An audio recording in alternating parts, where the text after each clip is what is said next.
Alle reden, keiner sagt doch jetzt. Komm, Jetzt sag redet denen mal. Jetzt redet wir.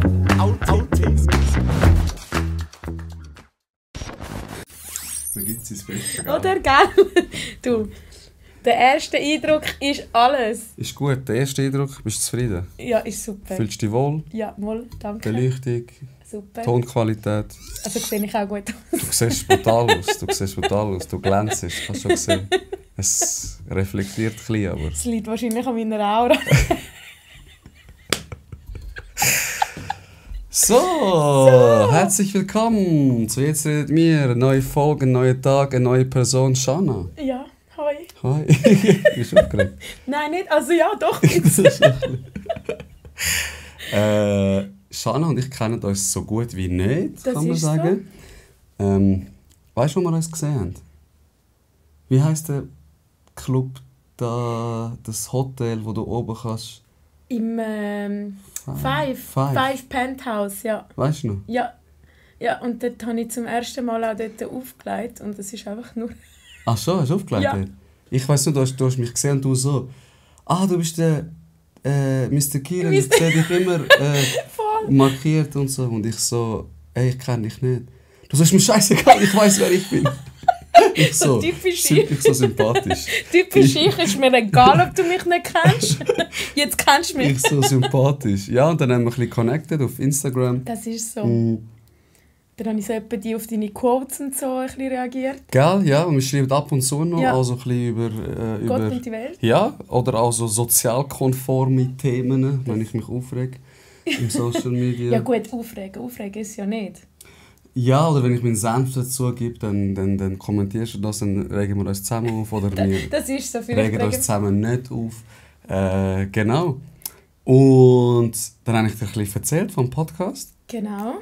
Und Ich habe es super lässig gefunden, dass man einfach mal das so macht. Also für mich war es eine Überraschung. gell? Weil es ist wirklich aus dem Nichts gekommen. Genau, das hast du vorher auch gesagt. Ja, voll. Ob ich das schon länger geplant habe oder ob es aus dem Nichts gekommen ist. Und ich habe gesagt, es ist nicht aus dem Nichts gekommen. Ich habe einfach das mal sehr, sehr bedacht oder mir überlegt, hey, schiess nicht gerade mit dem um dich, erzähl es nicht gerade jedem. Behalte es ein bisschen für dich, bis so etwas Das Handfestes ist so. wird. Und das finde ich einmal auch wichtig. Aber ja, ich bin sonst einer, ich erzähle alles allen. Ja, da habe ich eben eher auch wirklich das Problem. Dass ich Schon. gerade immer so, ich habe eine Idee und dann komme ich und sage, ja, Anne, ich habe eine Idee oder ich habe etwas am Start. Und meistens wird das dann Hey, also nicht, aber mir werden dann immer so Steine weggelegt oder... ja. Es Aber wird musst dann mal nicht- probieren im Fall. Ich habe das sonst auch. Ich bin sonst auch einer, wirklich, ich erzähle das mega gerne, ich teile es mega gerne mit meiner Community, aber das Mal habe ich gedacht, bewusst nicht. Und vielleicht sagt jemand etwas, wo etwas Negatives in dir auslöst. Vielleicht sagt Ja. ein wichtiger Mensch, ey, nein, hör auf und es kommt nicht gut, etc. Und darum einfach mal Ball flach halten und einfach seinen Einfach eigenen mal. Weg gehen. Einfach. Das ist so, weil ich glaube auch, wenn man eben zu laut ist, dann... Es gibt auch sehr viele Leute, die dir das eben so vormachen, dass wir jetzt «Hey, mega geil» und so und bla. Und dabei sind es dann die Ersten, die dann finden «Hey, hoffentlich scheitert die Person» und keine Ahnung, legen dir Stein weg oder klauen dir Ideen. Das gibt natürlich auch sehr gibt's viele auch. Leute, Das gibt es auch. die das einfach gibt's auch. dir den Wind aus den Segeln nehmen und einfach vielleicht schneller sind, die bessere Connections haben und dann ist es gewesen. Und wenn du es schaffst, sag jetzt, ey, ich habe von Anfang an gewusst, dass du es schaffst. Ich Immer. habe schon immer an Es dich hat, geglaubt. ja, und so. immer. Sie haben schon immer gewusst, dass das deine Bestimmung ist. Genau. Weil das ja. sind alles so Gurus. Alles ekelhafte Leute. Ja, darum, Ekelhaft! ekelhaft, darum einfach mit der Community, die man mag, teilen, Genau. dann alles zur Zeit und zum richtigen Ort. Das ist so. Hey, magst du dich kurz erklären, wer du bist, was du machst? Also erklären tue ich mich ungern, aber vorstellen... Das ist etwas, was ich nicht gerne mache, so rechtfertig erklären. Okay, also, Nein. dann stell dich doch Sorry. mal vor. Genau, ich bin Jana, bin 32, komme aus Dietiken. Hauptberuflich bin ich im Büro. Jetzt dann im Premium Customer... Was kann ich das sagen? Premium Customer Service oder Support Service. Jetzt weiss ich selber. Also ich weiß nicht, was Ja, jetzt bin ich ein bisschen... Nein, Premium Customer Service, genau, weil ich fange im Oktober an, aber in der gleichen Firma ist so ein Payment-Institut. Mhm. Und sonst nebenbei DJ, Partyveranstalterin. Also Partyveranstalterin jetzt nicht, wer weiß. Ich bin eben nicht gerne eine, die sich da mit grossen Worten beschreiben oder allgemein so, wow, ich bin Party und ich bin DJ und Nein, ja, aber das heisst es ja nicht. Also du sagst ja nicht, ich bin die grösste Partyplanerin von Zürich. Du machst das einfach. Und auch wenn es nur eine Party im Jahr ist oder keine Ahnung. Ja, es sind halt eben mehrere Partys im Jahr. Und von dem habe ich auch mein Merchandise. Also eigentlich hat es mit dem Merchandise gestartet und dann ist es zu einer Party und ja. Wie heisst es? Sind wir rum? Ah, das ist von dir? Das ist von mir. Ah, was? Ja. Sind wir rum? Das ist von dir? Ja, sind wir rum, ist von mir. Geil, aber ist geil. Nicht gewusst? Nein, ich habe es nicht gewusst. Nicht? Du musst unbedingt kommen. Bald ist es wieder, am Sind wir 29. Aber Techno? Es ist also schon eher, man sagt ja, das ist der Oberbegriff, oder Techno. Viele sagen dann, nein, Techno ist Techno, das Härte und bla bla bla. Und dann gibt es Tech House und all die anderen Genres unten dran. Techno ist für mich der obere Begriff. Ja. Gestartet habe ich eigentlich wirklich mit Deep Tech und Tech House. Okay. Das ist die Musik, die ich ja auch auflege. Und je nachdem bin ich der Party veranstaltet. Also für mich ist eher, sind wir im Label selber. Es geht mir nicht darum, dass ich irgendetwas Grosses mache oder daran irgendetwas verdienen will. Es geht wirklich darum, daher sehr viele Labels gibt, die halt sehr, wie soll ich sagen, kommerziell und es ist immer so ein Sehr und gesehen werden. So, ist eher sind wir rum für wirkliche Leute, die den Sound fühlen, die sich nicht besser als die anderen fühlen, sondern einfach wirklich Stadtmenschen sind oder einfach Ravers, die da wirklich gerne einfach rum sind. Okay, darum der Name. Sind wir rum. Okay. Genau. Geil. Also ich finde den Namen super. Der Name ist mir ein Begriff auch, sind wir rum. Cool. Aber ich habe nicht gewusst, dass es von dir ist. Krass. Ich muss auch sagen, so Tech House finde ich noch chillig, aber so Partys, so 2-3 Stunden finde ich es noch nice. Und irgendwann habe ich es gesehen. Ich bin eher so Hip-Hop, African, so Sounds. Bin ich eher mehr am Abgehen. Aber also, das ist auch sehr, sehr geschmacksbedingt. Erstens das, denke ich eben. Also ich selber komme auch aus dem Hip-Hop. Also ich war früher nur an Hip-Hop-Partys und so Reggaeton und überhaupt, weil ich selber das auch getanzt habe, jahrelang. Reggaeton und so? Also schon eher Hip-Hop, also wirklich der Oldschool-Hip-Hop. Und okay. Was es früher noch das BBQ gegeben hat. Ich weiß nicht, ob dir das noch etwas sagt. BBQ und so? Nein, das sagt ihr nicht. Okay, krass. Ja, das sind halt so richtige so Hip-Hop-Clubs gewesen. Das war neben dem Q gewesen. Okay, das wenn Q ist das? Ja, das kann ich. Und das ist, wann war das etwa gewesen? Ich rede da von, da bin ich 19 gewesen. Okay. Frische 18, vielleicht nicht einmal, ich darf das nicht mal sagen. Cut! Nochmal neu! Nein, ihr habt nicht gehört. Magst du dich kurz erklären? Nein, okay. Nein, ich kenne es nicht. Ja, und dann... BBQ, aber schon BBQ. Das ist ein bisschen Dobenname. Das ist quasi der Baby-Q vom Q. Ah, obwohl gar nicht so schlecht. Ich hätte jetzt gedacht, so Barbecue, so, was hat das mit einem Hip-Hop-Club zu tun? Aber Baby-Q. Okay. Q und Baby-Q. Nice. Also es ist wirklich so ein... Darf ich das sagen? Ein Club. Ja, sicher, ein abgefuckter Club. Ein abgefuckter Club. Du kannst alles sagen. Super. Kannst alles sagen. Und wirklich halt volle Graffitis und dort hatte ich auch so meine Battles im Mixtra zum Beispiel auch. Also wirklich früher, wie man den Hip-Hop halt gelebt hat. So Dance-Battles? So richtige Dance-Battles. Und hast du gewonnen? Ja, schon ein paar. Auch verloren. Aber auch verloren, natürlich. Also eben, früher war es ja auch nicht so, dass unbedingt so ein Ding war gegeneinander, sondern schon eher ein Miteinander, ein Chillen. Ja, wenn du jetzt den Film Street Style schaust, eher nicht. Nein, okay, dann ist es eher competitive. Ich wüsste es gar nicht. Ich habe nie Battles im Club gehabt. So vielleicht will man mal zusammen einen machen. Ja, voll. Nein, ich verliere. Aber du hast in einem Verein getanzt? Also ich bin, zuerst, es hat so angefangen, ich habe als Kleine mit Ballett angefangen. Okay. Und bin dann über zu Hip-Hop und das sind damals die Tanzschulen, wo mir jetzt wirklich der Name empfallen ist, bei der Hartbrücke. Okay. Habe ich dort angefangen Hip-Hop tanzen und dann bin ich zu American School of Dance, ASD. Okay. Das war eine Tanzschule in Oerlikon. Also in Oerlikon, dort haben wir meist trainiert, oder da in Altstädten, wo der Silhouette war. Okay. Gibt es den überhaupt? Nein, das ist wahrscheinlich jetzt Basefit. Nicht, dass ich wüsste. Nein, Auf jeden nein, Fall da- nein, ist klar Basefit. Oder heisst es ein anderes Basefit? Es hat früher hat es Silhouette geheißen. Pure Gym heisst es Oh jetzt. ja, sorry, Pure, yes, Pure it's so Gym. pure. Ich will nicht so pure da drin Oh haben. mein Gott! Hör auf mit dem da. Wir machen uns da lustig. Ja, scheißegal. Auf jeden Fall, also ich bin im Pure Gym, gell? Line Also, Soul ist das einzige wahre Gym. Also 24 offen. Kommen alle ins Line Soul. könnt ihr nach seinem Raum könnt ihr dann Ja, Fitness genau. machen wir es so. Hey, es ist brutal, der Kollege geht auch. Der Michael kennst du auch. Der Mann von der... Barton. Ja, sicher, Genau. ja. Der geht auch. Ab und zu leitet er auf und dann irgendwie um 4, 5 ist er fertig. Dann geht er noch ins Gym und nachher geht er heim. Finde ich im Fall noch gut. Beste Leben, ich schwöre, ja. Gehst du schlafen, gehst fit schlafen. Ja, ganz fit schlafen. Puls auf 200. Puls auf 2000, so nicht. Bester Schlaf. Voller Adrenalin. Nein, eben, und dann bin ich zu denen und irgendwie, ja, habe angefangen so in die Hip-Hop-Szene zu kommen. Und eben, auf was ich raus will, ist, ich bin erst zum Techno gekommen, als ich mit meinem Ex zusammengekommen bin.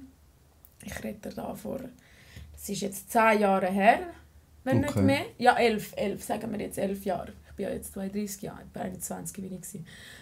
Und dann bin ich so mit ihm zum ersten Mal ins Pfingstweid und so. Und am Anfang ist es für mich auch, also ich habe die Leute gesehen und ich habe mir nur so, also das Einzige, was ich geil gefunden habe, wie die abgegangen sind. Ja. Ich so, Scheiße und so, weißt du, wie geht das?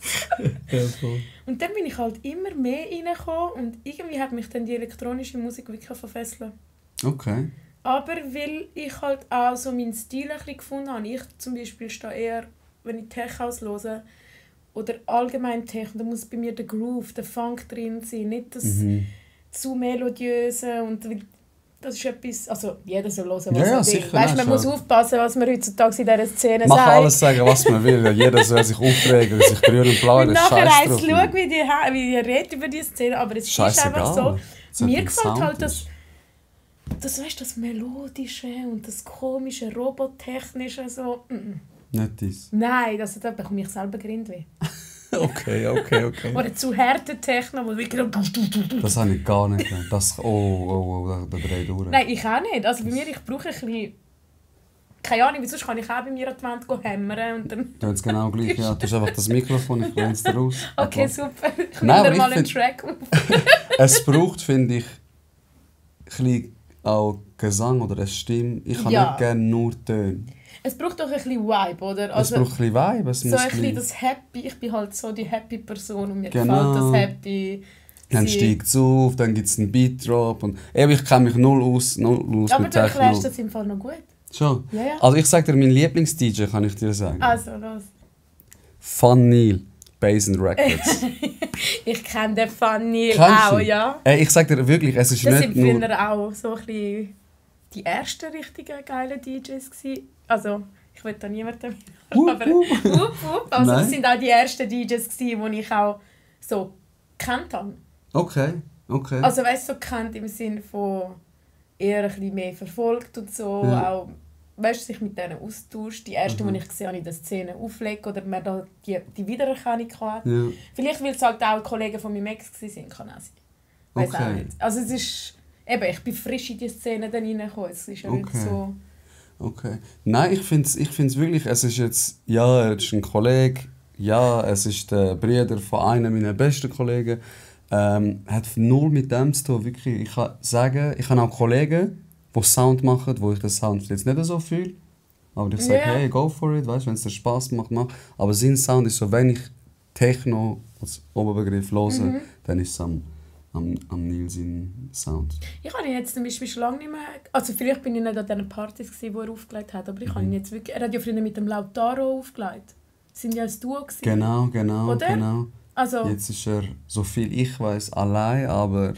ja, ich Ey, glaub- Neil, komm doch an. Da, red doch du. Red doch mit uns, Red doch du, erklär Mann, ich uns. schwör's dir. Ich voll überfordert. Techno. Wir da voll für ihn am Werbung machen. Übrigens, der Vanille.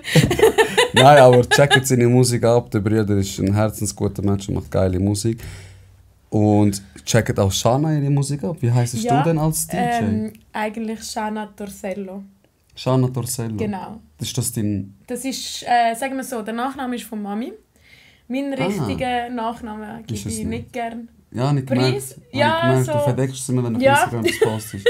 Finde ich auch gut, man muss nicht immer jedem alles zeigen oder veröffentlichen. Also, weißt, es hat eher auch damit zu tun, weil in der Anfangszeit, es klingt mega krass, aber die Leute gehen deinen Namen suchen.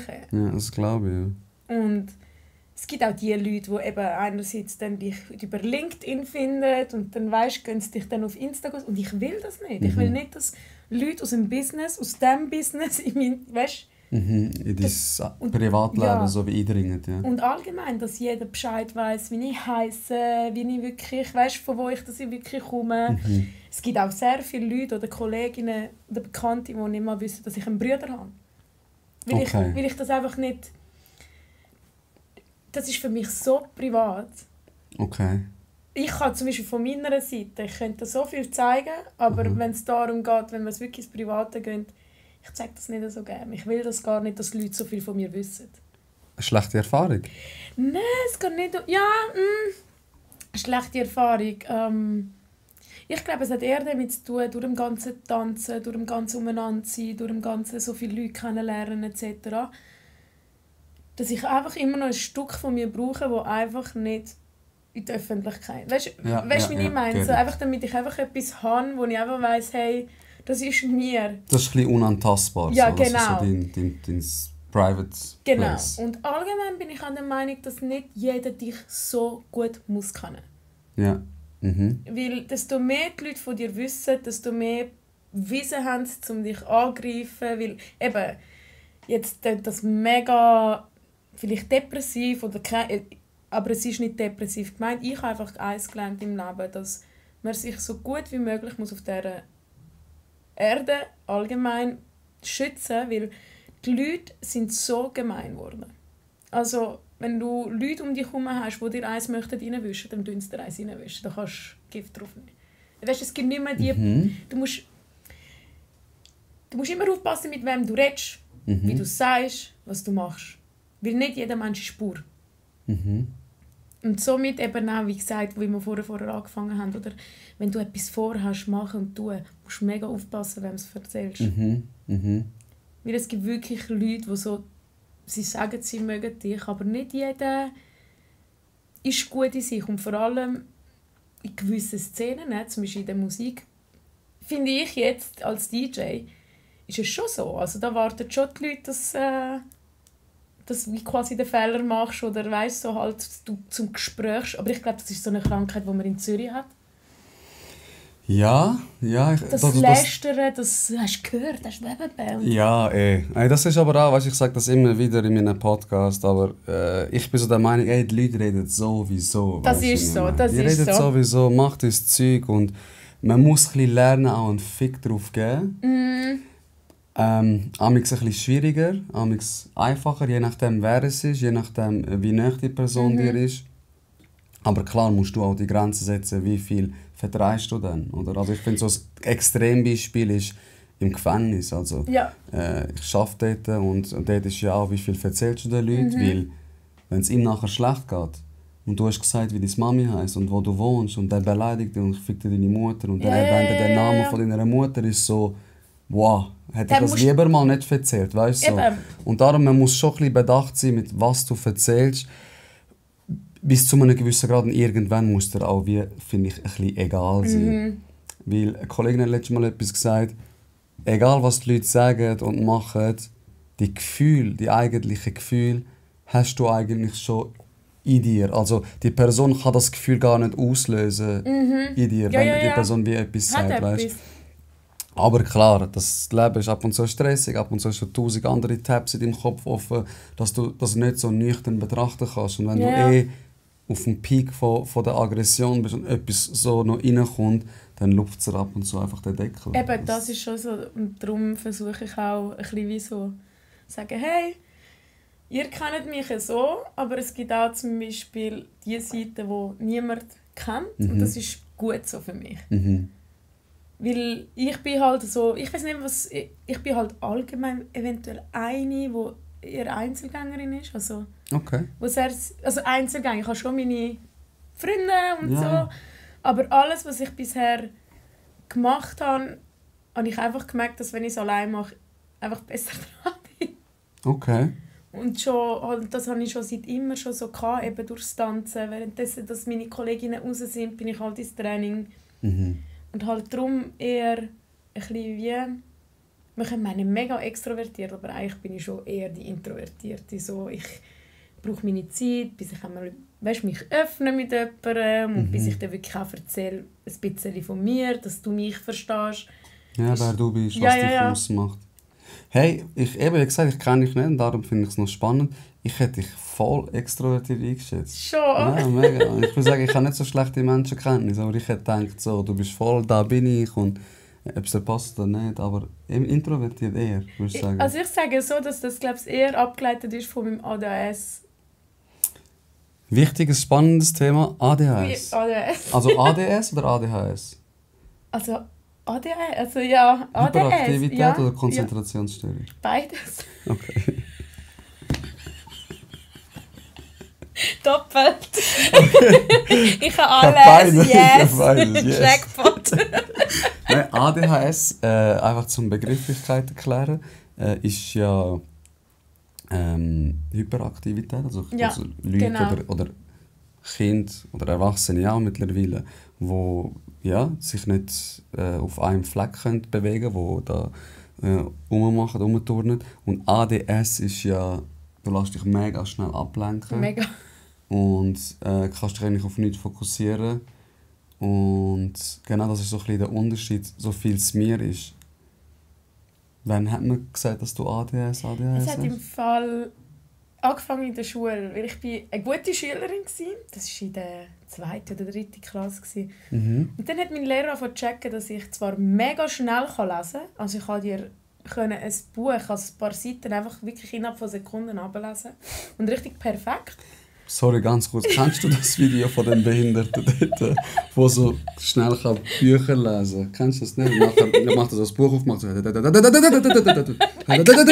nicht? Ich kenne nur den Chines, der das Buch aufmacht und sich alles so quasi... einflößt. Ja, so.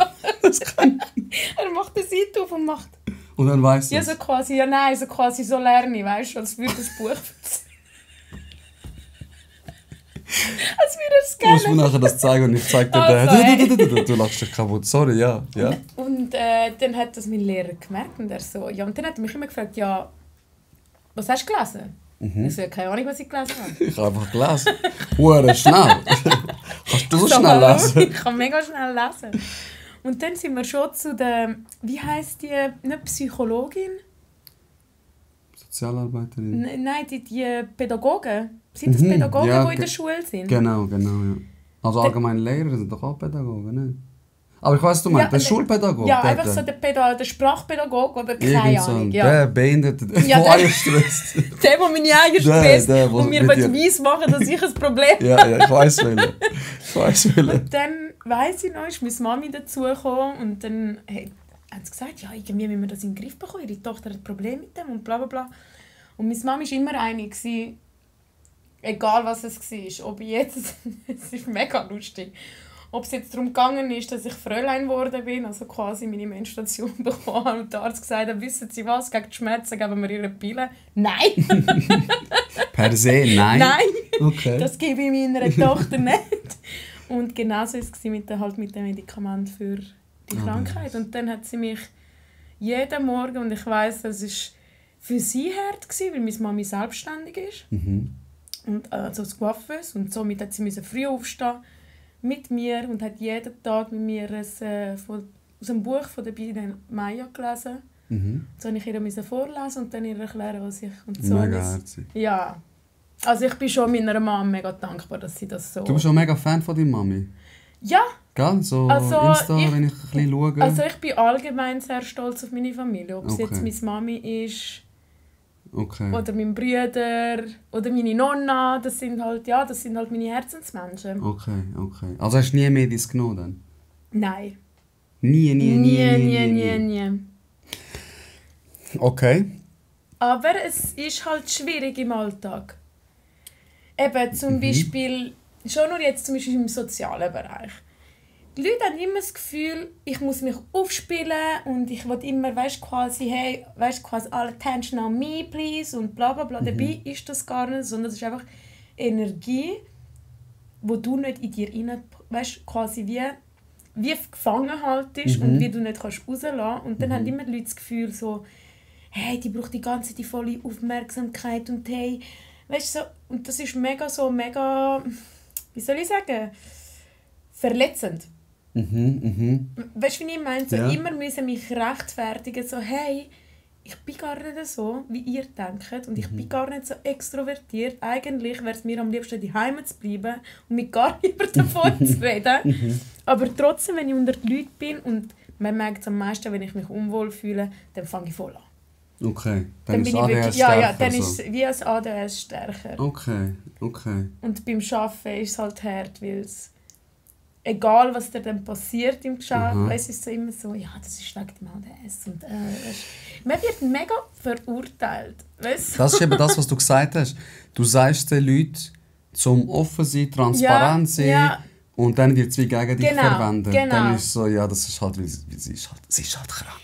Shana ist krank. Also, so, weißt? Was ich schon gehört habe, dass ich einmal an einer Kollegin auf irgendeine Story antwortet habe und dann sagt ein Kollege nebendran und sie so, ein Gruß von ihr. Die Shana. Sie so, was ist denn los? Die mit ihrem ADS. So, was? What the fuck is your problem? Ich habe das gern. Und so, wieso sagt er dir das nicht? Oder wieso? Das ist ja auch das. Das ist eben da das. fange ich an schlägeln. Wieso so? Da fange ich an schlägeln. Ey, gehen wir sie verprügeln. Ich so, wer ist das? Wer ist das? Nein, das nervt mich mega. Ich sage immer, wenn ich ein Problem mit dir habe und ich dir das nicht sage, aber 1000 anderen Leute erzählen, ich gebe dir ja gar nicht die Chance, dich zu verbessern oder was mich stört, oder? Zu ändern. Also ist das ja die unfairste Art und Weise, etwas zu kommunizieren. Dann heb deine Fresse und sag es niemandem.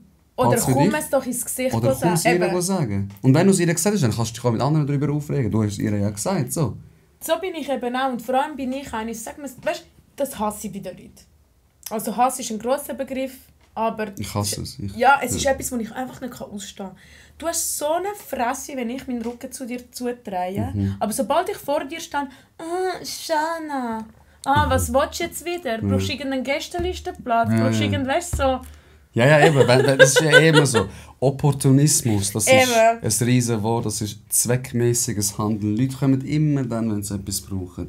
Sonst melden sie sich nicht, aber wenn sie etwas brauchen, bist du der Coolste. Ich habe da noch eine Frage. Du hast doch mal eine Spitex gegründet. Wie macht man das? Sonst 10 Jahre nicht gehört. Keine Ahnung, wie der überhaupt aussieht, aber...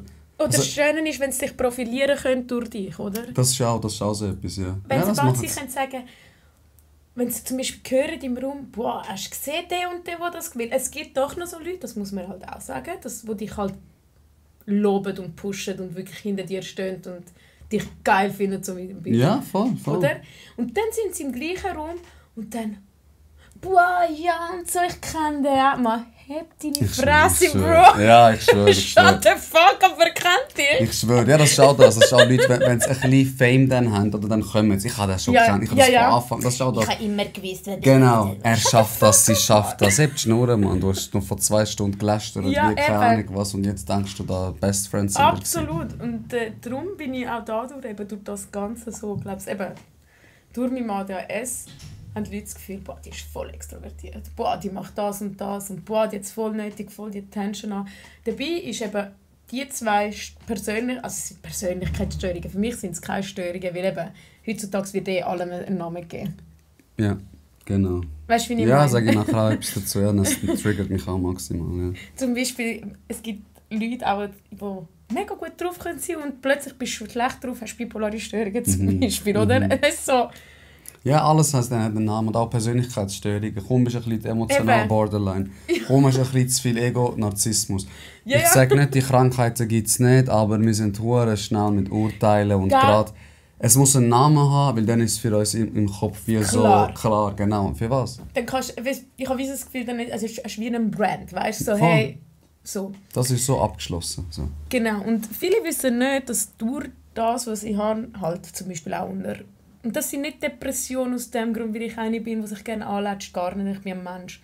Egal wie viel Mal ich Fresse gehe ich 3 Mal runter, stehe ich 4 Mal auf. Also weißt so. Aber es ist auch damit verbunden, dass ich wirklich einmal wie Depressionsschübe habe. Okay. Ich bin wirklich daheim und dann geht es mir einfach schlecht. Und das Aus sind dem so Nichts. aus dem Nichts. Also es geht mir schlecht, dann fange ich mich an hinterfragen, dann bin ich unzufrieden, obwohl ich eigentlich alles habe. Und es ist mega schwierig. Weißt, einerseits hast du das wegen der Konzentration und andererseits hast du irgendwann mal so Antriebslosigkeit. Okay. Und das ist eben das, was viele Leute gar nicht sehen. Sie denken immer so, ADHS, die können sich einfach nur nicht konzentrieren und das ist einfach nur aufmerksam. Weißt du, eben, nein, es ist viel mehr als das und ich finde das mega schade, dass das eben... Es wird zwar immer mehr, zum Beispiel auf TikTok habe ich gesehen, dass es immer mehr erwähnt wird, eben so quasi die Phasen, die wir haben. Das finde ich schön, aber eben heutzutage, sie sind zwar alle immer bereit, allem einen Namen zu geben, aber sie sind nie bereit, sich damit auseinandersetzen, was es wirklich ist. Ja, weil das Namen ist ja auch einfach, weil dann musst du nicht mehr darüber nachdenken. Du kannst einfach in die Schublade rein. Genau. Das hat ja schon, wie So, du gesagt hast, es hat ja schon der jetzt? Brand. Ja. Genau. Und ja. Ich frage jetzt mega provokativ, aber Ja. nicht, weil es meine Meinung ist. Aber hat das nicht jeder ein bisschen? Weißt du, jetzt abgesehen vom alles, hat nicht jeder depressive Phase, hat nicht jede Phase, wo er ein bisschen mehr im Mittelpunkt steht, ob jetzt bewusst oder nicht, aber das sind eigentlich unsere Emotionen, die wie jeder hat, weil bei mir ist jetzt Guter Punkt. nichts diagnostiziert in dem Sinn. Ich habe lange in der Psyche gearbeitet und wenn du mir sagen müsstest, hey, sag mal 3 Krankheiten, die dir am ähnlichsten kommen, könnte ich dir auch Sachen erwähnen. Weil ich habe auch depressive Phasen. Ich habe auch einen Moment, jetzt gerade vor kurzem, mir geht es super gut, ich mache alles, Sport, dies, das und auf einmal kommt so, einmal habe ich das Training aus, dann ist ich ein bisschen schlecht und ehe ich mich kann irgendwie orientieren, bin ich schon mitten drin. Und ich weiss, am besten würde mir jetzt helfen, ins Training gehen, aber ich kann mich nicht motivieren. Es ist wie so, es tut dich wie ein Ding reindrücken. Ja, es tut mich wie so runterziehen und ich sage so, das sind doch total normale Gefühle. Ich will jetzt nicht sagen, ADHS, dies und das, aber... Ich weiss, was du meinst und ich finde es mega schön, was du sagst, weil so, weißt, ich spüre jetzt, ich bin wie nicht allein, Ja, was es irgendwie hat, weißt so. Voll. Also ich bin der Meinung, das hat jeder nur durch auch das Bild, durch Instagram, dass uns immer die schöne Seite gezeigt wird, denkst du immer, allen Leuten geht es so gut. Jetzt zum Beispiel jetzt Kylie Jenner, die da postet, ich habe jetzt das rausgebracht, meine Tochter, ich habe so einen geilen Arsch, bla bla. Also die hat sicher auch hohe depressive Tage, wenn nicht schlimmer als mir, nur weil es nicht öffentlich zeigt, heisst das nicht, dass sie es nicht hat. Es ist ein sehr guter Punkt, den du gebracht hast, eben die Social Media. Oder? Mein Bruder zum Beispiel sagt mir immer, Shanna, warum musst du dich ständig so präsentieren?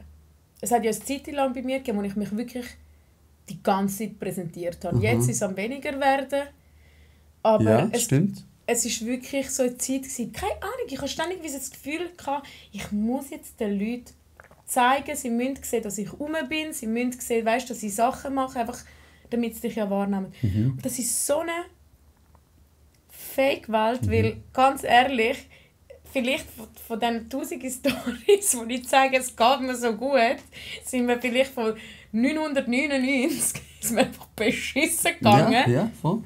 Also beschissen im Sinne von, zwar habe ich so gesagt, I'm so happy, aber es ist eben nicht so. Aber ich denke auch, man wird mega unter Druck gesetzt. Extrem. Ich zum Beispiel habe mega Angst, Kinder auf die Welt zu setzen, also Respekt zu denen, die es machen.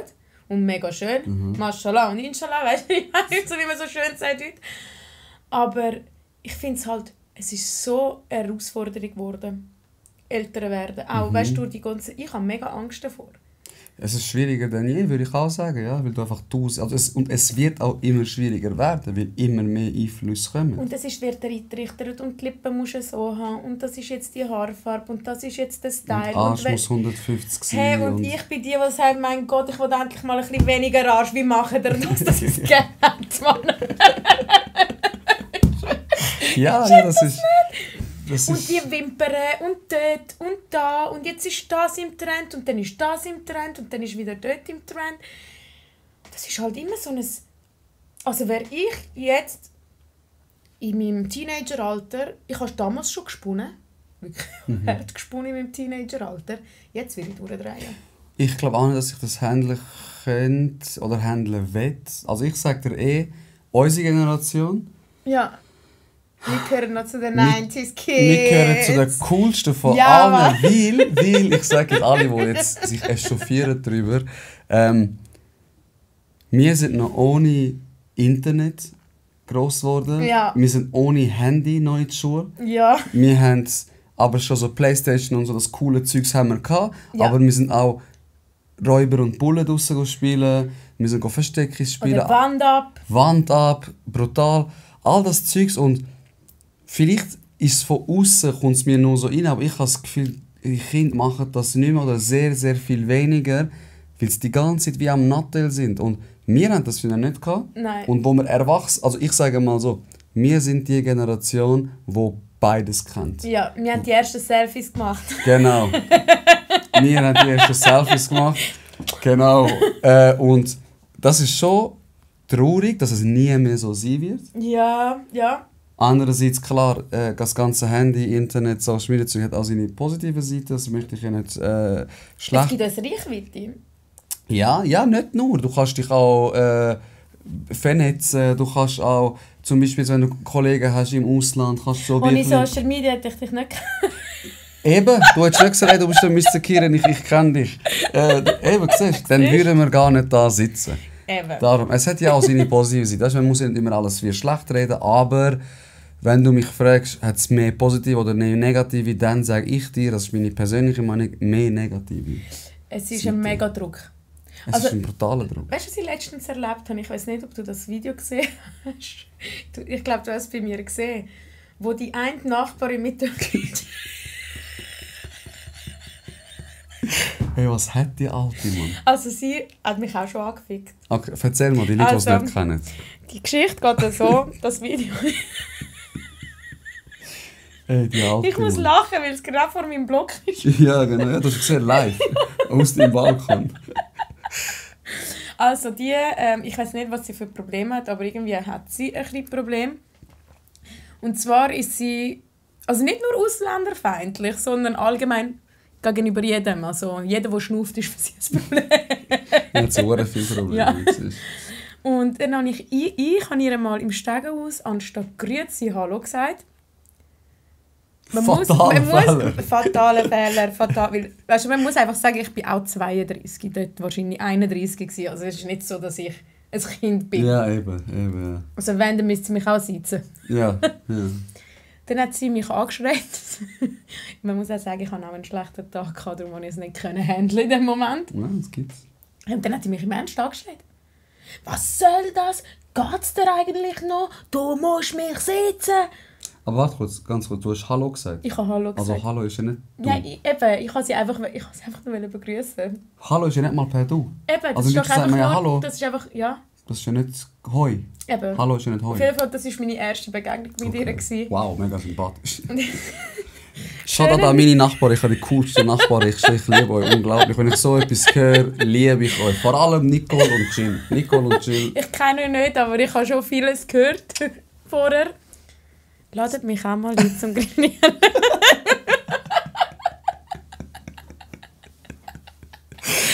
Nein, auf jeden Fall habe ich das an meinem Nachbarn erzählt, der eben wirklich mega cool ist. Ihn kenne ich zum Beispiel, seit ich 16 bin. Okay. Und dann habe ich ihm das so erzählt und er so, boah, hast du jetzt mega Glück gehabt, dass sie dich nicht anzeigen ist. Wirklich. Also die hat irgendwelche, also mit der willst du dich nicht anlegen. Weißt? Oh, das challenged mich gerade im Fall. Ich liebe mich nicht so nicht anlegen. Nimmst du schnell in die Schweiz? Nein, nicht so. Nein, das mache ich nicht. Aber ich lasse mich gerne auf verbale Diskussionen so ein. Anyway, habe ich jetzt schon ein paar Mal mitbekommen, wie sie dort unten diskutiert mit diesen Kiddies. Man muss aber auch sagen, liebe Kiddies, räumt euren Scheiß mal weg. Also, sorry, muss man gesagt haben. Muss man gesagt haben. Ich bin jetzt nicht, wer weiß was für ein Vorbild von aber man hinterlässt Sachen sauber, wenn man es schon dort schickt. Fix. Und dort hat sie recht. Das hat mit Respekt zu tun. Auf jeden Fall keine Ahnung, warum sie gestritten haben die ganze Zeit. Dort hat sie recht gehabt, dem Ding. Aber trotzdem, sie hat auch eine Art, hey, mind your fucking business. Also weißt du, wie ich meine? Kannst du es den Leuten sagen und dann laufst du weg und dann ist es gut. Also, Genau, ja, man kann es auch übertreiben. So. und dann habe ich das Video mitbekommen und ich habe genau gewusst, wo das Video viral gegangen ist. Ich so, musst schauen zum Nachbar. heute Abend haben wir die Kiddies da, die sie provozieren werden. Hey, und dann sind die Menschen, die Kiddies... sind so, ja. dort so gekommen. Szene ist Zürich! Und weißt du... Sind wir rum! Dann Gott sei Dank haben sie es nicht kennen. Und überhaupt... Ausländer raus und Ausländer am Schreien. Und wirklich, und ich habe nur so gedacht, hey, nein. Auf jeden Fall, ja. Das ist mein Blog. Piep, piep, piep. Ui, das wird Oh nein, schneiden. Das wird veröffentlicht. Nein, ich schneide das. Ich mache das. Nein. Piep. Ja, mach Piep. Nein, sicher mache ich Piep. Kannst du sagen Piep und dann Piep. Jetzt musst du das auch Jetzt wieder muss ich Musik... Sag's doch nochmal. Ich lösche die ganze Folge. Das ist schade. Es kickt rein. Ich muss schauen, habe ich irgendwo noch Ritalin da. Ja, und wie sind wir auf das gekommen? Hey, ich glaube, das ist auch an der... Nein, weiss. Nein, ich weiss nicht, wie wir darauf gekommen sind. Ich weiss, dass du von deiner Nachbarin erzählt hast. Ich habe gesagt, erzähl mal die Story. Aber wir waren eigentlich beim ADHS, wir waren beim Arbeiten. Genau. Dass du Mühe hast. Ja, ab und zu, ja. Also ich habe eher Mühe mit Leuten, die mich eben urteilen. Weil ich finde es so nervig. So, und Jana ist es so und überhaupt. Und jedes Mal, wenn es dich wie so... Aber passiert das so oft, dass das so ein Dorn im Auge ist, oder? Also jetzt in letzter Zeit ist es mir eher wieder viel passiert. Okay. Wo ich wieder eher... Weil es hat auch eine Zeit gegeben, wo ich mich mega zurückgezogen habe.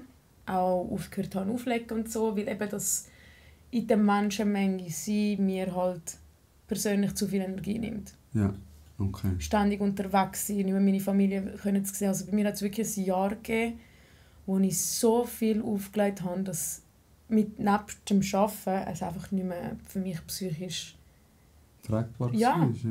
Weil es ist die ganze Zeit, ich muss ständig extrovertiert sein, ständig umeinander sein, mit dem reden, mit dem anderen reden, nie mit meinen Freunden sein. Und ich finde es eben wichtig, dass man ein Umfeld hat, wo man sich eben wieder erden kann. Mega, das ist auch und so, finde ich. Ja. Genau, und darum habe ich mich dann auch zurückgezogen. Was aber Konsequenz war, dass ich jetzt fast keine Bookings mehr habe. Okay, weil du jetzt nicht rum bist. Ja. Wir sind nicht rum. Wir sind nicht rum. Ich und meine 1000 Persönlichkeiten. Das ist lustig, ja? Soll ich auch so ein Logo von dir machen? Ja, ich glaube, es wird gut herpassen. Sind wir rum und dann dich 1000 Mal. Das wäre super. Also, ich warte drauf. Ja, ich verlade dich nicht drauf. Und ja, darum habe ich mich zurückgezogen. Aber ich muss auch sagen, hey, es ist einfach schwierig geworden. Weil, wenn du nicht mehr die Connections hast oder allgemein jetzt nicht unbedingt einen guten... Weil wenn ich zu dir jetzt habe, nicht einen guten Draht habe, komme ich jetzt nicht zu dem Podcast. Also, weißt du, wie ich meine? Ja, fix. Ich muss dir fast... Vielleicht werde ich gehasst wegen dem, was ich sage, aber das ist mir gleich. Ich bin mir ja daran gewöhnt. Du musst fast wirklich den Leuten heutzutage in den Arsch kriechen und mit denen Zeit verbringen. Und es geht jetzt einfach wirklich nur noch darum, so, hey, hauptsächlich wir verbringen das, die Zeit miteinander und bla bla bla und dann kannst du auflegen und sonst nicht. Und darum bin ich froh, habe ich eigentlich auch meine Party. So kann ich mich selber aufs Line-Up tun. Bin auch in einem etwas vertrauteren Ding, weil es ist meistens in der Bar Rossi halt. Ja, da habe ich ja gewohnt. Genau. Ein Zeitchen oberhalb. Hast du mir ja gesagt vorher. Schwierige Zeit. Ja, es ist halt schon... Ich vermisse es aber auch nicht. Also weißt du, schon klar wäre es zum Beispiel geil, so 1-2 Bookings im Monat wären perfekt. Auch grössere Bookings. Ich würde gerne mal an einem Festival spielen, weil bei mir hat ja das alles gestartet mit der Street Parade so richtig. Okay. Wo ich damals ja die Street Parade aufgelegt habe und dort ist richtig dann leider noch Corona gekommen, aber es war genau dann die Zeit, wo es bei mir eben boomt. Ja, und dann ist eben 2021, haben wir glaube ich wieder anfangen oder ja, 21, 22 und jetzt dieses Jahr ist für mich nicht so gelaufen, aber es ist okay, weißt, weil eben dann heisst es, du musst diese Musik spielen und das machen und ich bin allgemein ein Mensch, sag mir nicht, was ich zu tun habe. Ja, nein, habe ich auch nicht gerne. Sag mir nicht, was ich zu tun habe, weil also man ruft dich ja weg deiner Musik, dann lass mich die Musik spielen, die ich will, man. Absolut, und die, ja. Die du möchtest, dann du buchst mich nicht. Ja, dann stell ein Radio an oder keine Ahnung, mach eine Playlist und lass das laufen. Aber allgemein all die Leute, die irgendeine Meinung haben, ich meine, eins muss man sagen, wir sind immer noch in Zürich und Zürich ist nicht die Welt und wir sollten einfach mal den Böll ein bisschen flach halten. Ja, und weißt du, kannst ja auch Musik machen und Leute können das nicht cool fühlen, aber dann müssen sie nicht irgendwie Hate spreaden, sondern sie können sie einfach für sich behalten und sagen, hey, bei der nächsten Party von der Shana gehe ich nicht, weil Musik gefällt mir nicht. Das ist ja okay. Ich meine, ist ja okay. Aber hör doch auf, Leute schlecht reden. Eben, weißt du? was soll das denn? Ich habe auch schon Leute gehabt, was ist das für ein Slogan? Und hey, mind your business, nicht jeder will deine Meinung. Weißt du, was ich meine? Ja, aber schau, das ist so etwas, Anna, ich sage das wirklich von Überzeugung, das ist etwas, was wir nie ausmerzen können. Und ich sage mir in so einem Moment, es gibt auch Leute, die mich stressen oder auch wegen dem Podcast irgendeinen Scheiß anschreiben, irgendeinen Kommentar. Also das, ja, es gibt's auch. Hast du das in dem Fall auch? In dem Fall ist das nicht nur als Frau so bedingt? Nein, das ist dann so... im ersten Moment rege ich mich ein bisschen auf darüber, weil ich denke mir so, weißt, für mich ist es unverständlich, weil ich will so etwas niemals machen. Ich will meine Meinung sagen, wenn ich konstruktive Kritik habe, mache ich das, aber nicht so irgendwie, und was bist du für eine Missgeburt, irgendwie so etwas. Allgemein so schlecht, weißt du, die... Und ich sage dir, das ist einfach, und das hilft mir, ich weiss einfach, dass die Leute, die so etwas machen, die dich nicht mal kennen, oder dich richtig kennen, die sind so unzufrieden mit ihrem Leben, dass sie das als Ventil wie brauchen. Und ich denke mir immer so, oh mein Gott, was für ein armer Zwieback das ist, vor dem PC dort, wo nichts Besseres zu tun hat, als seine Freizeit damit zu verschwenden, Aufmerksamkeit zu erregen, indem er Hass spreadet und versucht, in mir etwas auszulösen. Schon heftig, wie eben, und da sind wir wieder beim Thema Social Media, wie viele Internet-Rambos es gibt. Ich meine, so einer würde sich nie... Es gibt wenige Leute, die sich das wirklich trauen, dir ins Gesicht zu sagen. Nein, das ist ja eben auch das. Internet hat ja auch das als mega negativen Punkt. Der Mike Tyson hat ja auch gesagt, jeder hat eine grosse Fresse, bis mal die erste Faust kommt, dann ist jeder auf einmal Das ruhig. ist so. Und es ist wirklich so, Leute haben das Gefühl, wegen der sozialkonformen Regeln, die es gibt, wir sind kein Tier, wir sind nicht der stärkere Günd, verstecken sich ein paar Leute dahinter und denken, ich mache einfach die Sachen, die ich nicht strafbar gemacht kann werden. Ich sage dir zum Beispiel, keine dummes Sieg, oder der sage ich Nutte, dem sage ich Hurensohn. Weil es kann mir wie nichts passieren, weil wenn er mich schlägt, sage ich ihn einfach an. Ja, eben. Aber sind euch nicht so sicher? Eben. Wir schlagen trotzdem drin. Aber es sind nicht wir, es ist einfach jemand anderes. Nein, aber weißt du, ja, nein, ich finde es einfach himmeltraurig. Es ist so, mein Gott, man, was für arme, kleine Lutscher. Allgemein, vor allem sind es immer die so, mach doch mal selber etwas. Das ist ja das. Anstatt so eine riesen Fresse haben, komm Mister, zeig mir es doch du. Genau. Also können sie ja nicht. Ich habe zum Beispiel auch sehr viel am Anfang, ich weiss noch, als ich angefangen habe aufzulegen, sehr viel, vor allem Typen gehabt, schau die an, die kann nicht spielen, bla bla bla. Die sind mir sogar vor dem DJ-Pool gestanden und so, und überhaupt, und es ist einfach so, ich sage das jetzt gerade aus, auflegen kann jeder. Du brauchst ein bisschen Taktgefühl, einen guten Musikgeschmack, vor allem einen Musikgeschmack, der dir gefällt oder die Masse mitnimmt. Du bringst es her. Ich meine, ich habe es auch gelernt. Ich bin ja jetzt nicht, wer weiss, was für eine Musikerin. Also eben, du bist ein DJ, du tust einfach Tracks zusammenmixen.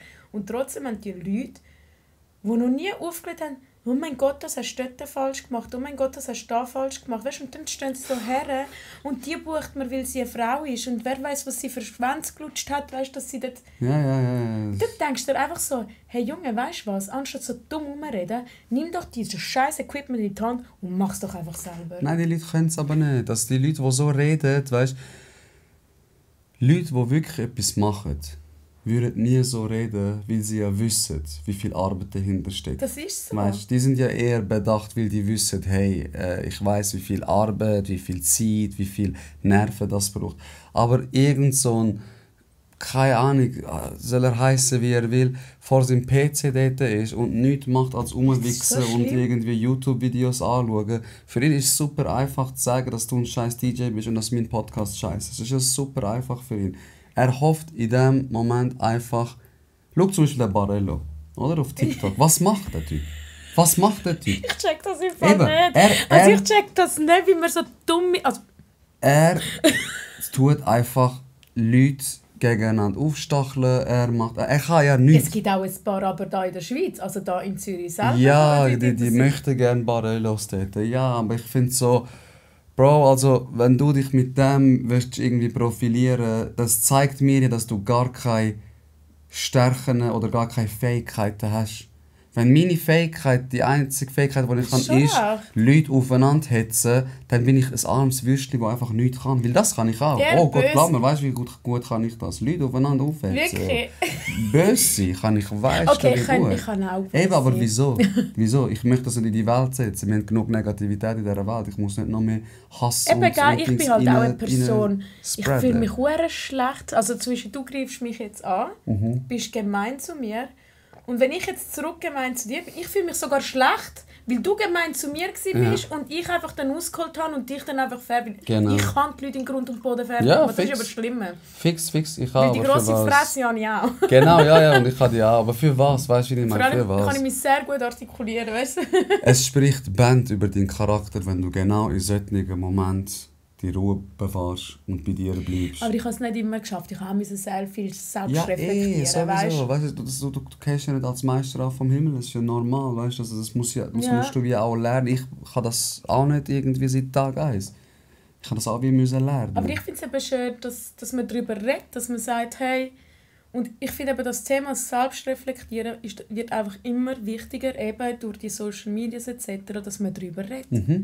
Sollte man Weil auch, ich meine, man kann nicht doch durch die Welt gehen und immer sagen, der ist ein Idiot und der andere ist ein Idiot und bla bla bla und das ist Schuld von anderen, ohne dass man sich eine Sekunde nimmt, sich in den Spiegel anschaut und sagt, habe ich aber alles richtig gemacht? Weil das ja mit Arbeit verbunden ist. Ja, vor allem verletzt dich selber. Also ich muss schon sagen, ich bin tagelang sogar daheim gesessen, vor allem eben, als ich aufgehört habe, weeden, wo ich einfach daheim gesessen bin und es ist mir so schlecht gegangen, weil mir einfach bewusst worden ist, dass ich für ein Loser jetzt nicht, ich will es jetzt nicht böse oder weißt, allgemein schlecht reden, aber wie man sich da gut betäuben muss, indem man einfach seine Probleme eben dann versteckt. Weil ich glaube, bei jedes Betäubungsmittel, ob es jetzt Alkohol ist oder ob es jetzt Zigaretten ist, beim einen ist es Alkohol, beim anderen ist es Weed, beim anderen sind es stärkere Drogen. Das ist für mich ein Ausweg, den wir suchen. Damit man nicht quasi, weil bei mir ist auch nicht immer alles rosig gelaufen, auch nicht weißt, in der Familie oder sonst irgendetwas. Und ich habe einfach dann gecheckt, als ich dann aufgehört habe, nach Jahren, es waren 8 Jahre, als ich gekifft habe. Von wann bis wann? Ich bin 24 gewesen, und ja, mit 32 habe ich dann so richtig aufgehört. Okay. Also das jetzt heisst, vor wie einem lang? halben Jahr. Halbes Jahr hast du Und jetzt? ja, und okay. aber sie tut niemand und das würde mir auch nicht mehr einfallen, Und? weil ich habe auch Angst davor. Wieso hast du aufgehört? Weil du dich nicht hast betäuben wolltest? Also nein, allgemein. Mir ist bewusst worden, dass ich durch das Kiffen eben quasi erstens immer alles angefangen habe zu überdenken. Ich habe immer weniger Nerven gehabt für meine Mitmenschen. Okay. Sobald ich mit dir eine Diskussion kann, habe ich es quasi lieber gefunden, dass ich jetzt einen rauche, anstatt dass wir jetzt darüber reden. Okay, es war eine Flucht gewesen. Ja, es war wirklich eine Flucht. Es war für mich auch wie ein bester Kollege. Also weißt, so, ich bin ständig. Also, und ich bin froh, kann ich offen darüber reden, weil es eben meine Eltern, also meine Mutter weiss etc., meine Brüder auch. Ja, es war für mich eine Flucht gewesen. Und irgendwann mal habe ich gecheckt, so, hey, muss ich das mit mir machen? Kann ich so weitermachen, dass ich einfach immer nur bewölkt durch die Welt gehe? Weil ich war bekifft. Zwar bist du ja immer weniger, wenn du es täglich ja machst, aber du bist ja trotzdem bekifft. Ja, 100%. Und ich habe aber auch auf den Zug gehen, wenn ich meine Autoprüfung wieder will, dass ich halt, ja, clean bin. Ah, hast du sie verloren? Ja. Wegen... Nicht wegen, es war, also ich hatte einen Unfall gehabt, aber dann haben sie gesehen, dass ich halt okay. Gebrauch von, ja, und dann Okay, und dann haben sie gesagt, tschüss. der Scheck ist weg. Ja, der Jack ist weg. Ja, okay. Seitdem fahre ich ÖV. Also, Kasse ich ÖV. bin Öko. Ich bin grün. I'm green. Zwar nicht mehr so, aber... Okay. Ja. Aber ich muss sagen, es war mega eine harte Arbeit. Also... ja. Ich glaube, ich bin da voll bei dir. Wenn es eine Flucht ist, dann ist es nicht gut. Oder wenn du es brauchst, im Sinne von, du kannst gewisse Abschnitte vom Leben nicht ohne dem Ja. Zeug, sei es jetzt Gras, Koks, Heroin, was es auch ist. Ich glaube aber auch, dass Drogen ihre Daseinsberechtigung haben in unserem Leben. Glaube ich auch. Das ist ja gut. Also ist eine interessante Ansicht. Weil das bei jedem Lebewesen so ist. Ja. Hast du mal Affen gesehen, die irgendwie Früchte extra verderben lassen, damit sie Alkohol produzieren und es dann essen? Nein. Nicht? Nein. Es gibt Videos. Ohne Witz. Los jetzt, es wird noch krasser. Es tut so lustig. Kennst du den Kugelfisch, der sich so aufbläst, ja. oder? Und der ist ja giftig. Ne? Es gibt Videos von Delfinen, die im Kreis stehen, im Kreis sind. Und Kreis, schwimmen, schweben, nein, floatet. Wir verstehen das. Und sich der Kugelfisch, also einer fängt den, dann beißt es ein bisschen drauf, dass es das Gift absondert. Nein. Und dann geben sie den weiter wie einen Joint. Ohne Witz, die teilen sich den. Gibt es einen, sind wir rum. Sind wir rum? Aber nein, wir kiffen den nicht, gell? Nein. Und dann siehst du die Delfin voll drauf, so am Umschwimmen und am Ummachen und so. Und mit dem hat man eigentlich so wie beleidigt, hey, Drogen gibt es auch in der Tierwelt. Die machen das auch. Und musst du dir mal vorstellen, der Delfin, wo ein Kugelfisch sich... Kugelfisch, das heisst so, oder? Der Kugelfisch, genau, mit den kleinen Stacheln. Genau. Ja. Ich kenne ihn von Nemo, wo er so... Genau, der Braune, ja. der Braune. Und es ist Tatsache. Und darum sage ich, auch, zum Beispiel auch mal ein Glas Alkohol, finde ich auch mal geil, auch mal ein bisschen beschwipst sein, ist auch mal lustig. Meine Antwort auf so Sachen ist immer, die Menge macht das Gift. Ja. Und wenn es dir im Leben nicht gut tut, sprich, es dich von deiner Familie entfernt oder du dich nicht mehr selbst reflektierst oder du nicht mehr Diskussionsbereitschaft kannst zeigen, dann ist es höchste Eisenbahn, mit dem aufzuhören. Ja, Mic Drop. Ja, bam. Nein, aber krass, also... Die Delfin hast du noch nie gesehen. Ich muss dir 2 Videos zeigen. Den zeigen und die Delfin. Crazy. Also ich denke auch, dass sicher mal... Es würde es ja nicht geben, wäre es nicht auf dieser Welt. Also so, zum Beispiel eben so wie Sweet. Es ist ja eine Pflanze wie THC etc. Also wie auch Koks ist ja eigentlich eine Mondpflanze. Also weißt du, so, wenn du die Dokus gesehen hast. Klar, nur gibt es eben wirklich... Also bei mir ist eher... Also Heroin ist eine Mondpflanze, meinst du? Nein, fast. Koks kommt doch auch von der Mondpflanze, oder nicht? Nicht, dass ich wüsste. Sorry, ich bin leider kein Chemiker. Ich habe noch nicht bei Narcos gearbeitet. Vielleicht im nächsten Sie haben mich nicht wählen. Weil ich aufgehört habe. Du hast keine Ahnung. Voll die Loserin, ich habe gerade aufgegeben. Nach 8 Jahren. Nein, und was soll ich jetzt sagen? Es kickt schlimm rein gerade. Ja. Siehst du, es ist wirklich... Du hast gesagt, Mondpflanzen, das wäre nicht... Es wird ja nicht existieren, aber eben, wie du sagst, also es ist ja, du musst für dich selber erkennen, wo ist meine Grenze. Und das ist sehr individuell, oder? Das ist halt das. Es gibt gewisse, die zum Beispiel für immer kiffen. Für mich wäre es jetzt nicht, weil... Jetzt aber, hättest du mich vor einem Jahr gefragt. ich hätte dir ins Gesicht gelacht, hätte gesagt, du hörst eines Tages hörst du auf, Shana. Ich hätte mir das niemals denken können, weil ich halt psychisch nicht so weit war. Oder noch nicht so weit selbst reflektiert habe und gecheckt habe, hey, irgendetwas kann doch nicht stimmen.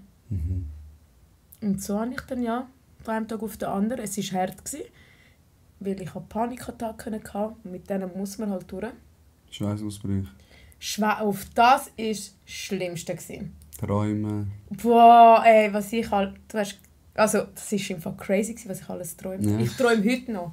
Ich war schon immer eine, die sehr viel geträumt hat. Ja. Vor allem entweder, was mir passiert ist oder keine Ahnung, was für komische Sachen. Aber Träume und Schweißausbrüche, weil du stehst so verstört auf. Schon. Es ist so...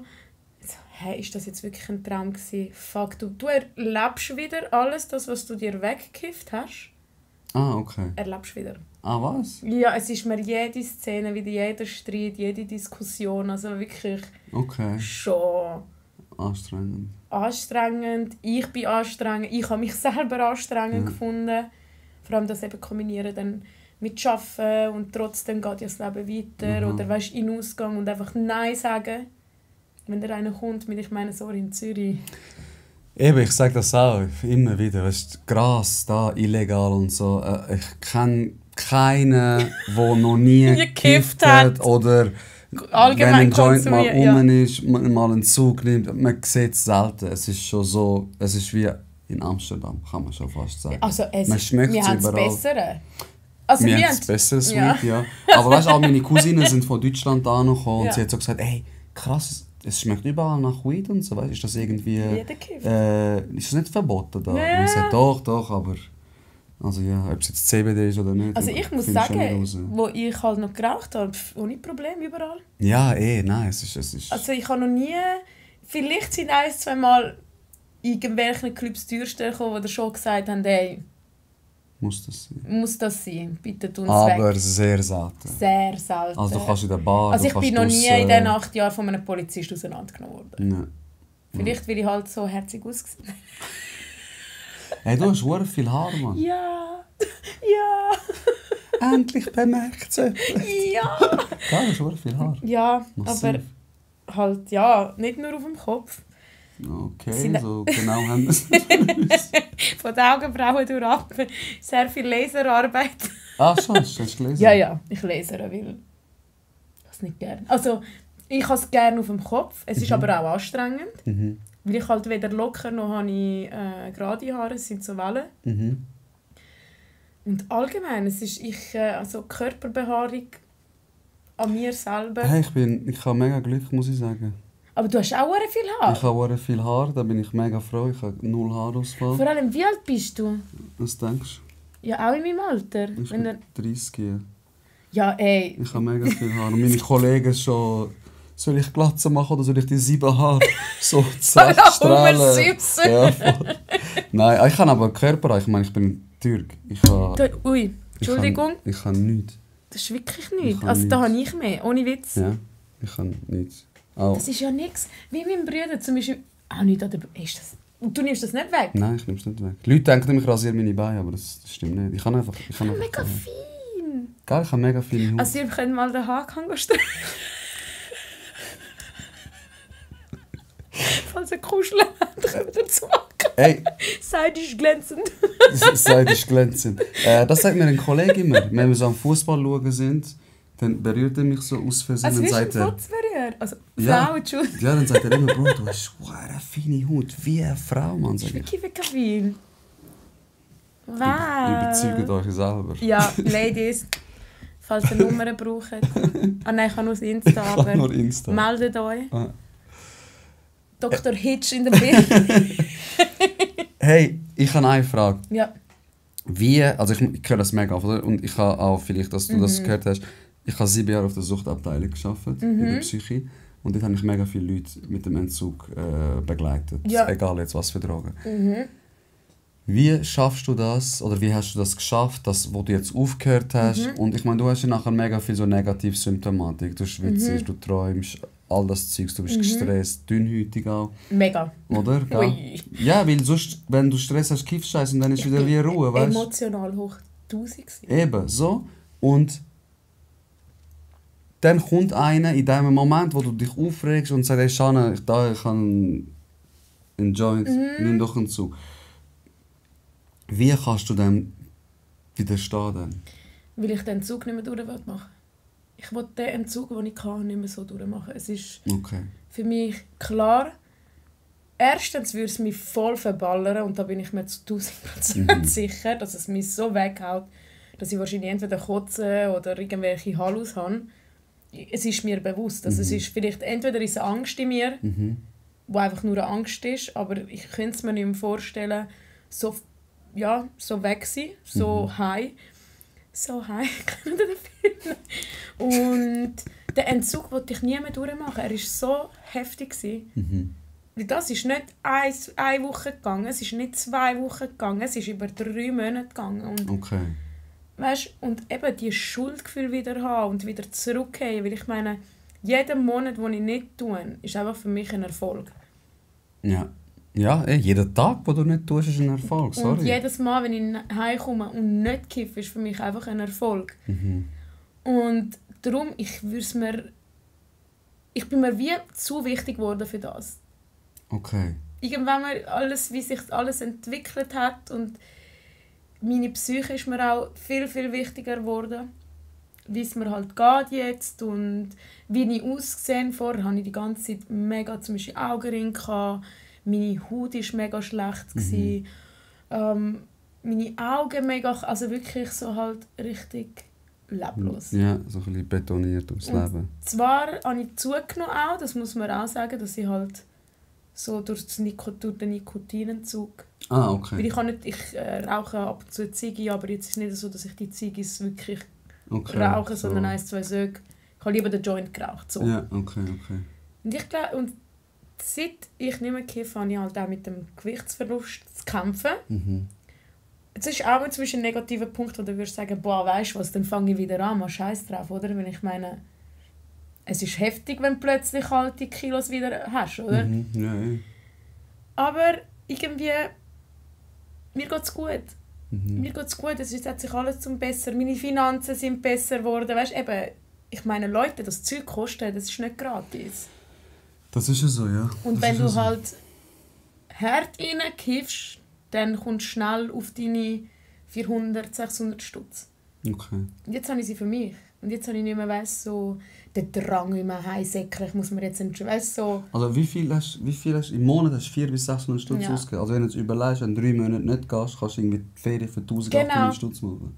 Was ich dann auch gemacht habe. Was ja, 1000 Mal geiler ist, ja, fix. als irgendwie sich fix. Bier zu kiffen. So. Erstens das, du kannst dir eher zum Beispiel die paar Schuhe kaufen, du musst nicht mehr schauen. Bei mir sind es jetzt andere Sachen geworden. Reisen, mit Kolleginnen essen, vielleicht mir mal etwas gönnen. So halt, so gebe ich jetzt mein Geld aus. Oder mir selber geile Sachen kaufen zum Kochen. Ja, das ist auch geil. Ja. Allgemein die Massage Wohnung, mal gehen, so Sachen. So Sachen oder ins Wellness. Und die Wohnung ist viel sauberer. Ich habe viel mehr Drang, etwas zu machen. Weil vorher war es, ich gehe kiffen und gut ist. Ja, und dann liegst du einfach vor dem Fernseher und bist so vegetierst vor dir. Ja. Und das sagen mega viele Leute, die aufgehört haben.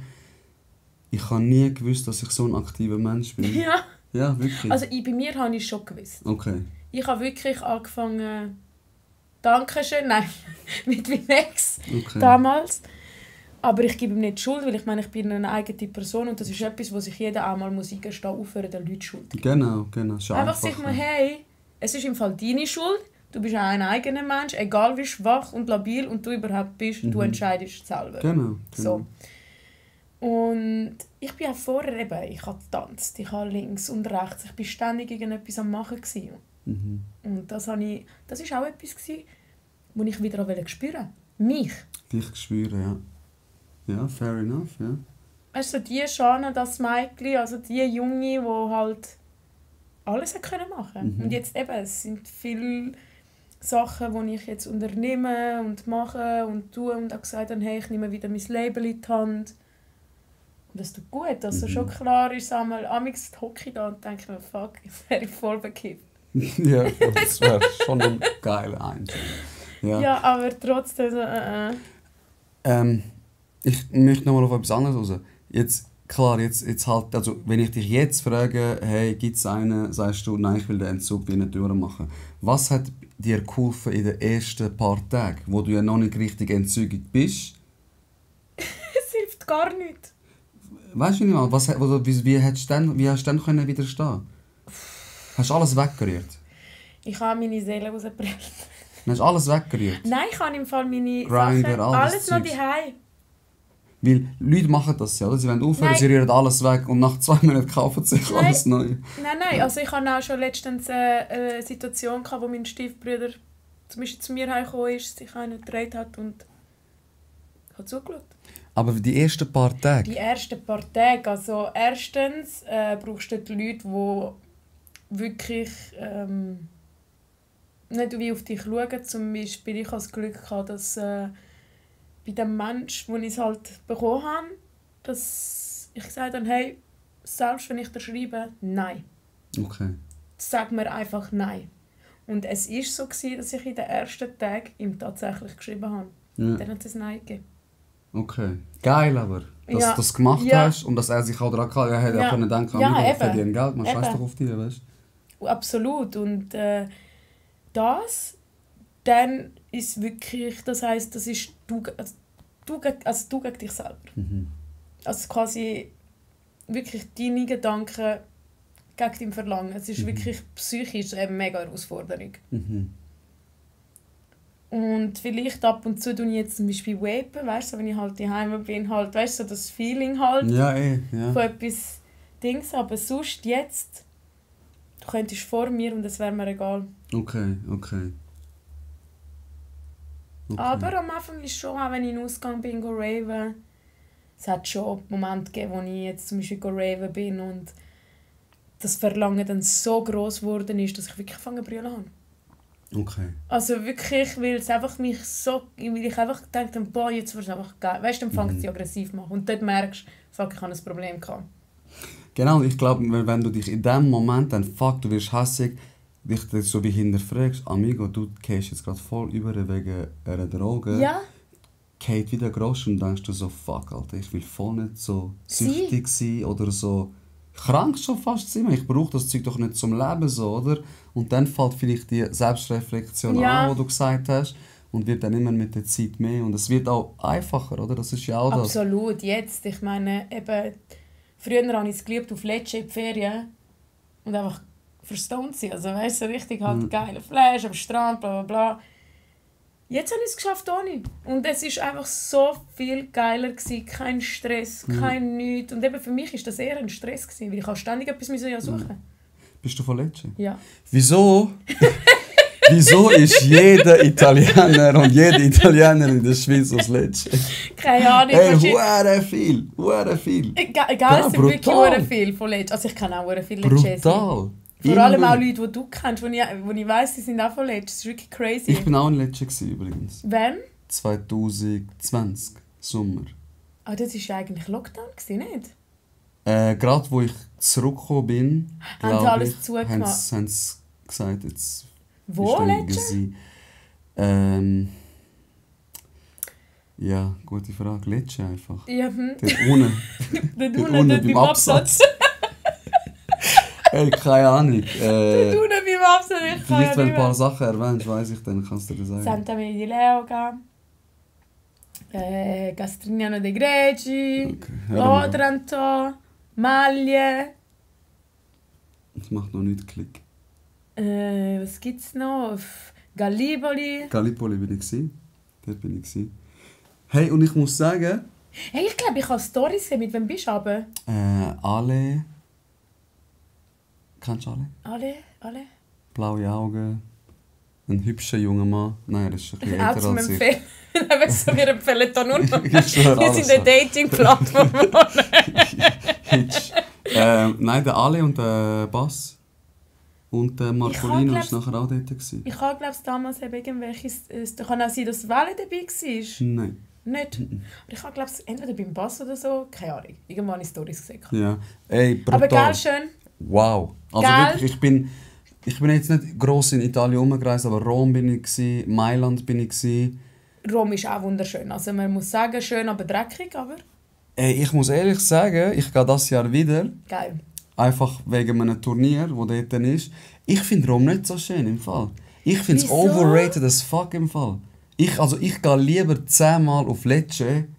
Okay, ja, gut. Also du kannst nicht vergleichen, Nein, finde das ich. kannst du wirklich nicht Eben, gell? vergleichen. Und ich sage das als nicht Lecce. Sonst sagen die ja immer so, Lecce ist das Schönste. Ja, schon klar, du kommst ja von dort. Aber Ich finde es so schade, dass sie das sagen. Nein, es ist es wirklich ist hure schön.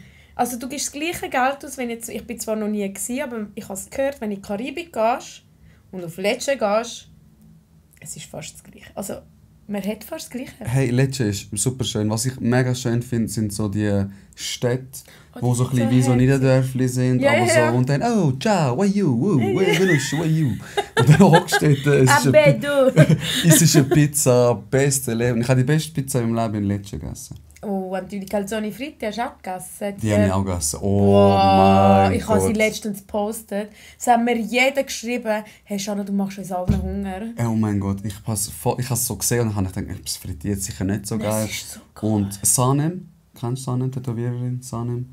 Egal, Ja. Sanem hat mir geschrieben Hoi. und hat gesagt, ey, es ist brutal, es ist mega fein. Und ich habe gedacht, ja, die übertreibt. Dann bin ich auf Fletcher gegangen, habe das gegessen und ich war wow. Also das ist eigentlich frittiertes Pizzabrot, also Calzone. Es ist ein Calzone einfach frittiert. Weil Aber ist doch Calzone frittiert. Bechamelsauce auch drin, nicht? Nein, das Oder meine ich ist, etwas anderes? das ist etwas anderes. Jetzt ist Il Rustico.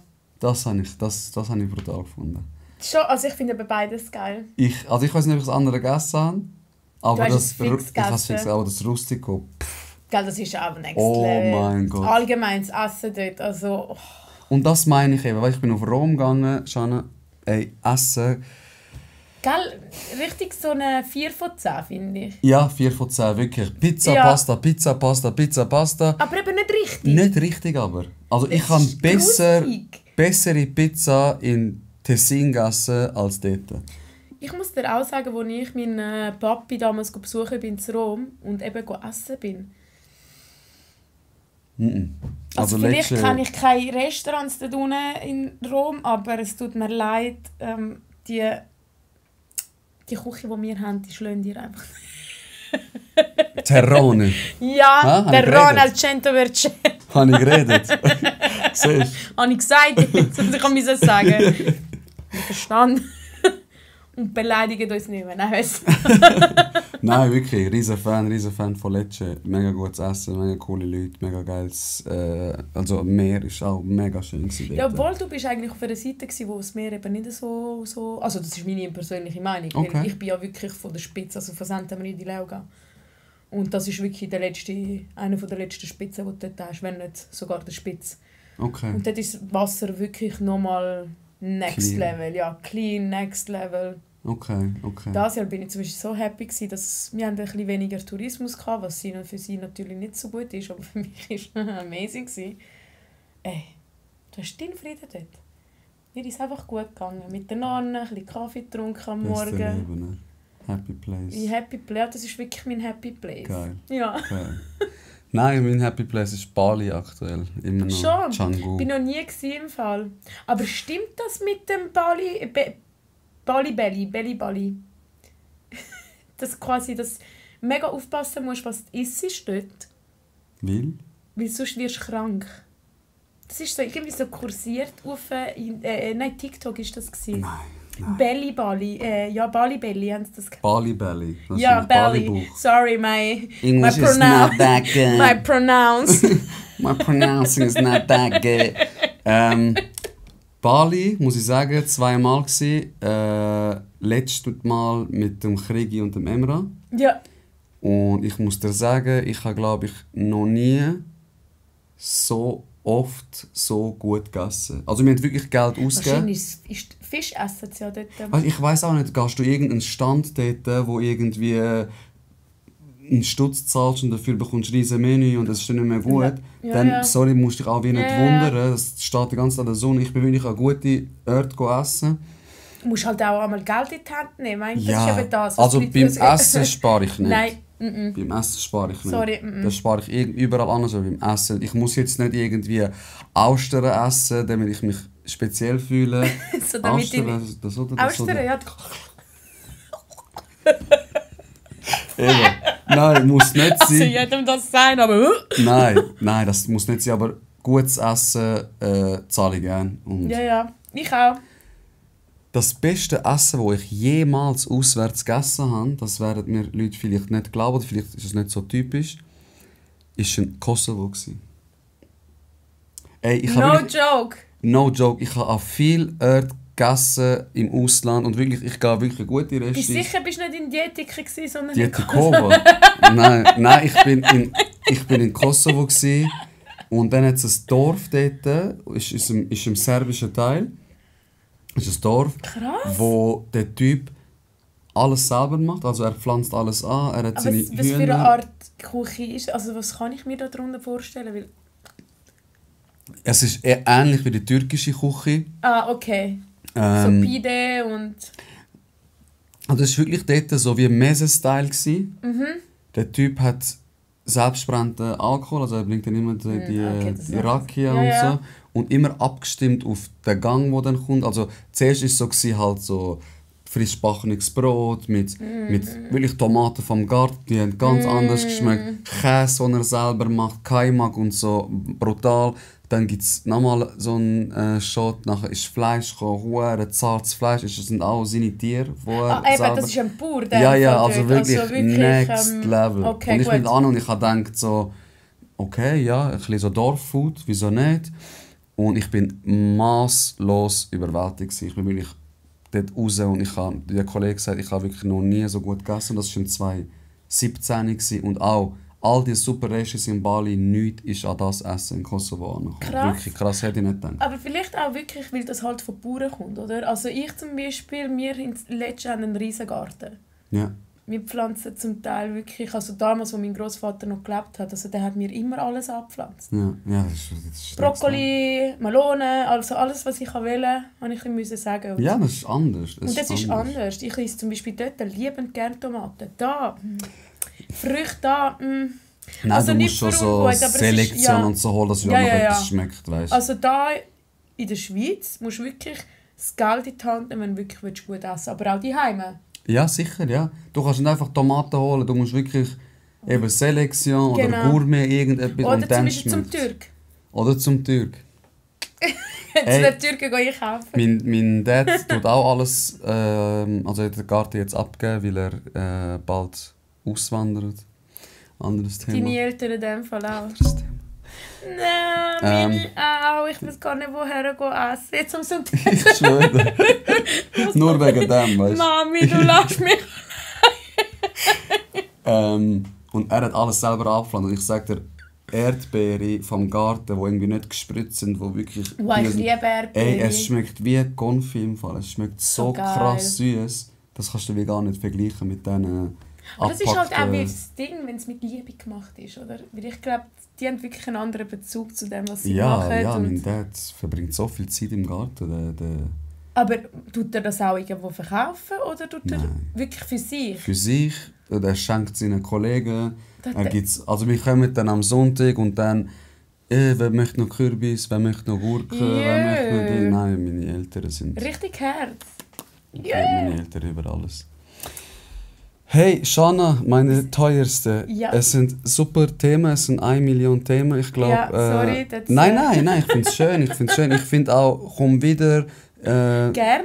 Ich finde auch, die Leute können ja auch fragen, was sie interessiert. Hey, geh doch mehr auf das ein. Sicher auch das Thema, Absolut. Wie gehst du mit dem ADHS im Alltag wie um? Was ist meine Expertise als Psychopfleger vielleicht? Weil ich habe auch eine spannende Meinung, sag ich mal, über diese Krankheit.